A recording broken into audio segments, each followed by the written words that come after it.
বন্ধুরা, সবাই কেমন আছো? এই দেখো আজকে চলে এলাম দুপুরের খাবার নিয়ে। আজকে দেখো দুপুরে কি খাবো আমি। এই সাদা ভাত, আলু ভাতে, আর আছে বেগুন ভাজা, আর এই বক ফুল, আর একটু ছোট্ট করে আলুর তরকারি করেছিলাম, আর এই ডালটা আজকে সেদ্ধ করেছি আমি।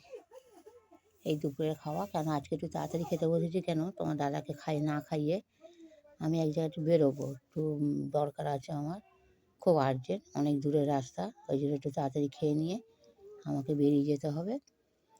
আর তার সাথে একটু খাবো একটু ঘি, এই ঘি, কেন একটু ঘি দিয়ে আমি একটু ডাল আলু ভাতে খেতে খুব পছন্দ করি।